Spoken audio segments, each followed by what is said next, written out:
Unified 911, anong matutulong namin sa'yo? Anya ti may tulong miken ka po. Anong may tatabang ko sa imo? Unsay akong ikatabang nimo? Ngini makadabang na misal ka no.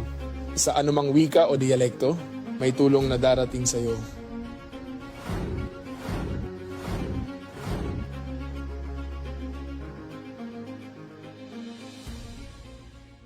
Lilingkod sa bawat Pilipino at magbibigay ng tamang impormasyon para sa tahimik at maayos na Pilipinas. Police News Network, alagad ng batas, tagapagtaguyod ng balitang pulis, sandigan ng mamamayan, patnubay ng katotohanan. La Campo Crame, maghahatid ng pinakahuling kaganapan at nagbabagang balita. Ito ang PNN Police News Network. At ngayon, ang inyong mga tagapagbalita.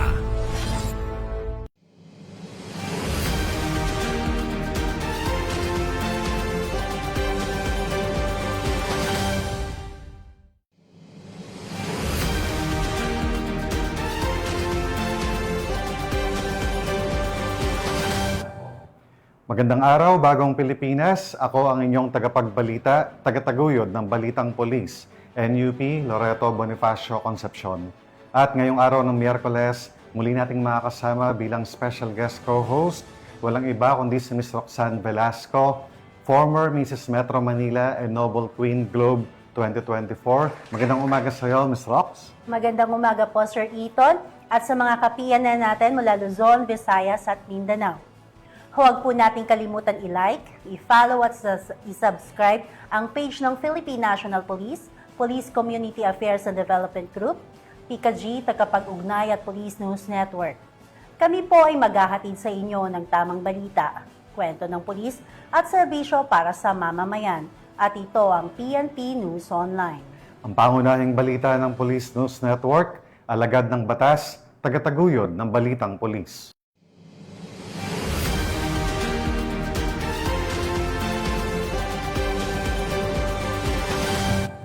Narito ang mga balitang dapat niyong abangan. 960,000 pesos na halaga ng iligal na droga na kumpiska sa isang high-value target sa Iloilo. 35 anyos na lalaki na may kasong statutory rape, arestado sa Lingayen, PNP. Adapt a School Program, muling umarangkada sa Lamian City.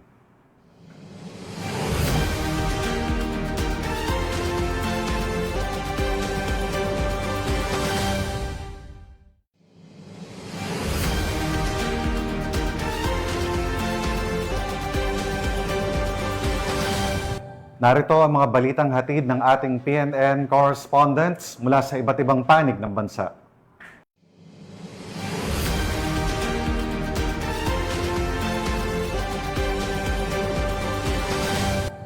Simulan natin ang balita mula sa bahagi ng Luzon.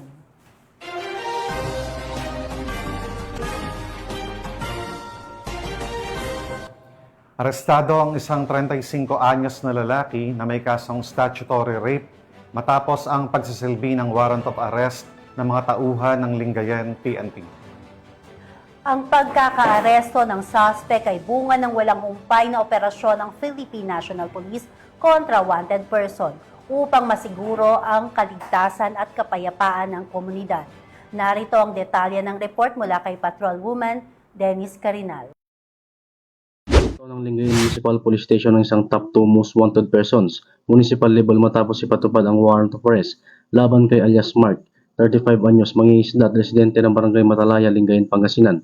Ang operasyon ay sinagawa pasado 12:24 ng tanghali ng December 1, 2025 sa Barangay Poblasyon, Lingayen, Pangasinan. Batay sa spot report, ang pag-aresto ay alinsunod sa warrant of arrest na nilabas ni Honorable Maria Laarni Ramos Pareno, presiding judge ng Regional Trial Court Branch 68, Lingayen, Pangasinan, na maharap sa kasong statutory rape na walang rekomendadong piyansa.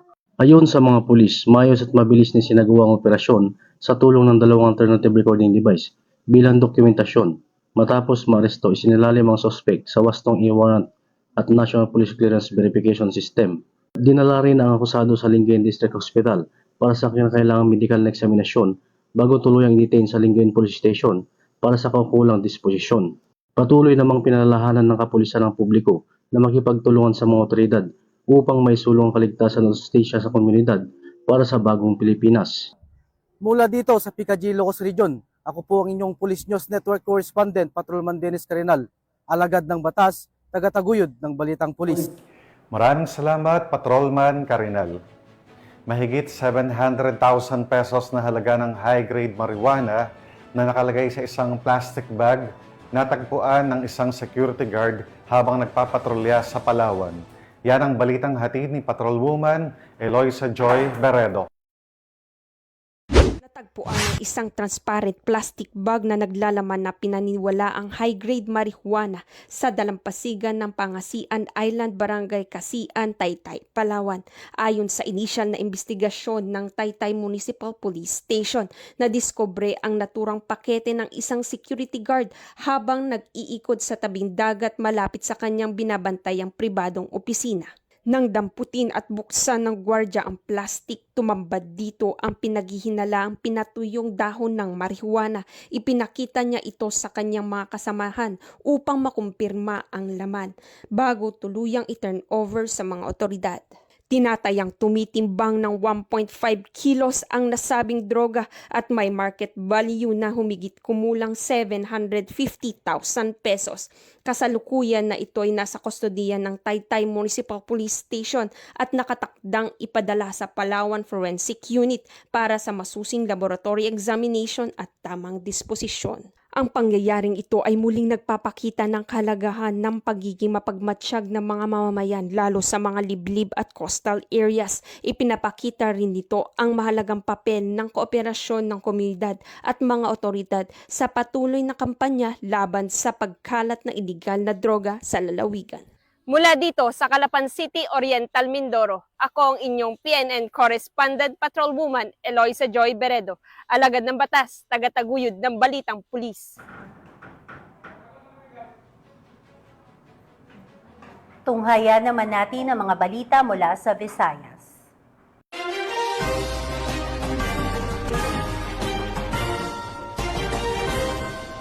Aabot sa 960,000 pesos na halaga ng iligal na droga ang nasabat sa anti-illegal drug operation ng mga otoridad sa isang babae na high-value target sa Iloilo. Ang pagkakahuli ng suspect ay pagsisikap ng Philippine National Police kontra iligal na droga at iba pang kriminalidad tungo sa isang mapayapa at matiwasay na bansa. Nakatutok dyan si Patrolwoman Charmaine Balunsa. Arestado ang isang high-value individual na babae na kinilalang si alias Linel matapos ang matagumpay na drug bypass operation na isinagawa ng Provincial Drug Enforcement Unit Team 1 sa Barangay Poblacion New Lucena, Iloilo. Nito lamang 30 ng Nobyembre taong kasalukuyan. Ayon kay Police Major Daji De Lima, hepe ng Provincial Drug Enforcement Unit, nasamsam mula sa suspect ang hinihinalang shabu na may kabuuang timbang na humigit kumulang 145 gramo at may standard drug price na nagkakahalaga ng tinatayang 986,000 pesos. Nakumpiska rin ang bypass money na ginamit sa operasyon at ang iba pang mga non-drug items. Mahaharap sa kasong paglabag sa Republic Act 9165 o ang Comprehensive Dangerous Drugs Act of 2002 ang suspect na nasa kustudiya na ng pulisya para sa tamang dokumentasyon at disposisyon. Patuloy ang kampanya ng mga kapulisan kontra iligal na droga upang mapanatili ang kapayapaan at seguridad sa rehiyon tungo sa isang maunlad at mapayapang bagong Pilipinas. Mula dito sa Western Visayas, ako ang inyong Police News Network Correspondent, Patrolwoman Charmaine Balunsat, alagad ng batas, tagataguyod ng Balitang Pulis. Salamat, Patrolwoman Balunsat. Matapos ang isang matagumpay na buy-bust operation, arestado ang isang high-value target sa operasyon ng Cebu City PNP. 442,000 pesos na halaga ng shabu, kumpiskado. Magbabalita riyan si Patrolwoman Annalyn Canoog.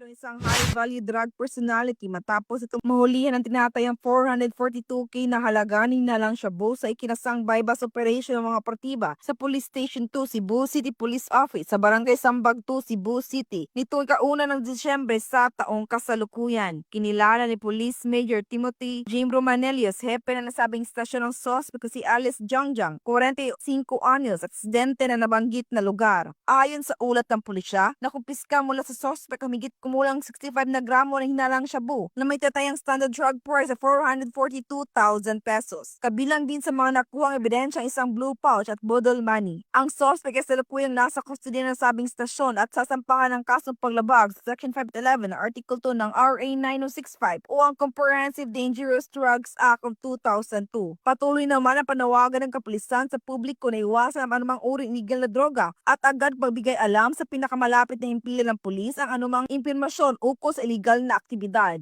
Mula dito sa Cebu City, ako ang inyong Police News Network Correspondent, Patrolwoman Annalyn N. Canog, alagad ng batas, tagataguyod ng balitang pulis. Maraming salamat, Patrolwoman Canoog. Lalaking wanted na may kasong may kaugnay sa iligal na droga arestado sa operasyon ng Tacloban City Mobile Force Company. Ibabalita yan ni Patrolwoman Cristel Palafoc. Estado ng mga otoridad ang isang lalaking wanted person sa kasong paglabag sa RA 9165 matapos mahuli sa Barangay 25 Paterno Extension, Tacloban City. Bandang alas 5:36 ng hapon nang maresto ang akusado ng mga tauhan ng Tacloban City Mobile Force Company sa bisa ng warrant of arrest para sa kasong paglabag sa Section 7 Article 2 ng RA 9165 o Comprehensive Dangerous Drugs Act of 2002 na walang nirekomendang piyansa. Dinala ang akusado sa Tacloban City Mobile Force Company Office para sa kaukulang dokumentasyon at tamang disposisyon. Ang matagumpay na operasyon ng pambansang pulisya laban sa mga taong may pananagutan sa batas ay bunga ng pinaigting ng pakikipagtulungan at suporta ng mamamayan para mapanatiling payapa at maayos ang komunidad. Mula dito sa Eastern Visayas, ako ang inyong PNN correspondent, Patrolwoman Palafox, alagad ng batas, tagataguyod ng balitang pulis. Maraming salamat, Patrolwoman Palafox. Narito naman ang mga balita mula sa bahagi ng Mindanao.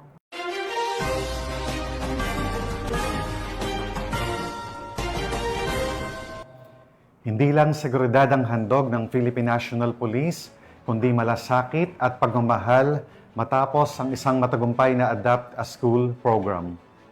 Layunin ng aktibidad na makapagbigay ng tulong katuwang ang iba't ibang ahensya ng pamahalaan, lalong-lalo na sa mga kabataan na labis na nangangailangan. Ang magandang balita ay mula kay Patrolwoman Judy Analibo. Nagsamang pagsisikap ng mga kapulisan ng Probar at Lamitan City Police Station, naging matagumpay ang isinagawang Adapt a School program sa Buhoy Ibo Elementary School, Lamitan nito lamay kauna ng Disyembre taong kasalukuyan. Nakiisa rin sa naturang aktibidad ang Lamitan CSWDO, JCI Lamitan at iba pang unit ng mga kapulisan upang maihatid ang pangunahing pangangailangan sa mga mag-aaral ng naturang paaralan. Naging pangunahing bahagi ng programa ang pamimigay ng school supplies, tsinelas at libreng pagkain sa mga mag-aaral na naging sagisag ito ng pag-asa, paghilom at muling pagbangon para sa mga batang naapektuhan ng sigalot. Ang Adapt a School program ay pinalalakas ng matatag na suporta ng mga katuwang na ahensya at mga stakeholder ng komunidad. Isa itong kilusan ng pag-asa, kumakatawan ito sa isang kolektibong pangako na walang batang dapat lumaki sa takot, na bawat mag-aaral ay karapat-dapat sa dekalidad na edukasyon na siyang magsilbing daan tungo sa kapayapaan. Ang patuloy na presensya ng kapulisan at iba pang katuwang na organisasyon ang nagsisiguro na ang pag-unlad ng mga kabataan ay hindi matatapos sa isang araw na aktibidad, kundi magpapatuloy bilang pangmatagalang suporta sa mga kabataang lubos na nangangailangan. Mula rito sa riyon ng Bangsamoro, ako ang inyong PNN correspondent, Patrolwoman Julian Alibo, alagad ng batas, tagataguyod ng balitang pulis. At yan ang mga balitang nakalap ng ating PNN correspondents mula Luzon, Visayas at Mindanao. At bago tayo tuluyang magtapos, gusto ko pong muling magpasalamat sa ating mga masusugid na manonood or televiewers ng Police News Network. At syempre pa sa ating special guest co-host ngayong umaga na walang iba kundi si Ms. Roxanne Velasco. Maraming salamat, Ms. Rox, sa muling pagpapaunlak sa aming imbitasyon na maging co-host ngayong umagang ito sa programang may PNN. Baka may nais kang sabihin, ipaalam o i-promote na upcoming event or advocacy, Ms. Rox? Yan. Salamat, Sir Eton. Calling all aspiring entrepreneurs, start your own perfume business with Rox Fragrances. We offer affordable business packages and our perfume bar is perfect for any occasion. Message us on Facebook, Rox Fragrances. I am also a licensed financial advisor, ready to help you achieve your dreams through free financial planning sessions. Message our Facebook page, Your Road to Financial Freedom, to start today. And syempre, happy birthday, Sir Eton. Ayan, maraming salamat sa iyong malasakit sa mga dogs and cats. Ayan, nagre-rescue yan si Sir Eton ng mga aso at pusa. So maraming salamat po sa iyong advocacy. Thanks so much, Ms. Rox. And nais ko rin pong pasalamatan ang aking pamilya dito sa Camp Crame, ang buong PNP po. Siyempre po ang tagapag-ugnay ng Pambansang Pulisya, ang PICAG. Maraming salamat po sa inyong lahat sa pagmamahal at pagbati po. Pinapasalamatan at binabati ko po si Acting Chief PNP Police Lieutenant General Jose Melencio Nartates Jr., Police Major General Roderick Augustus Alba, the Director for Police Community Relations, PICAG Command Group na pinamumunuan ni Police Brigadier General Vina Guzman, Police Colonel Joel Serrano, Police Colonel Adonis Guzman, at Police Colonel Joel Ada. Sa lahat ng personnel ng Police Community Affairs and Development Group at sa lahat ng magigiting na polis sa buong bansa. Maraming salamat sa inyong serbisyo para sa isang ligtas na pamayanan. At mga ka-PNN, 22 days na lang at Pasko na.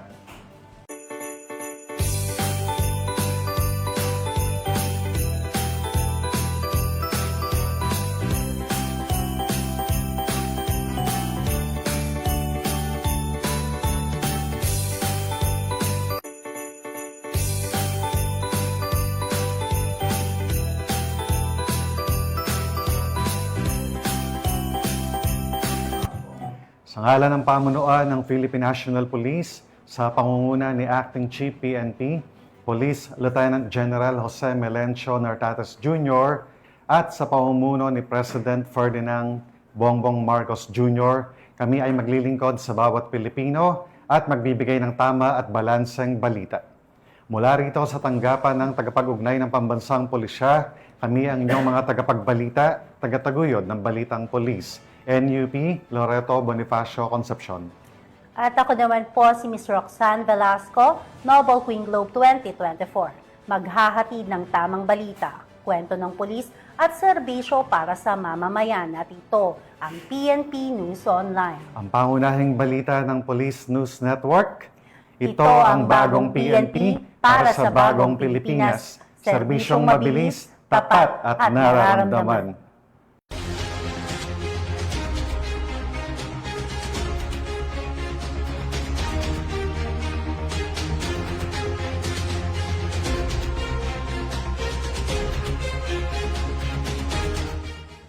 Police News Network, alagad ng batas, tagapagtaguyod ng balitang pulis.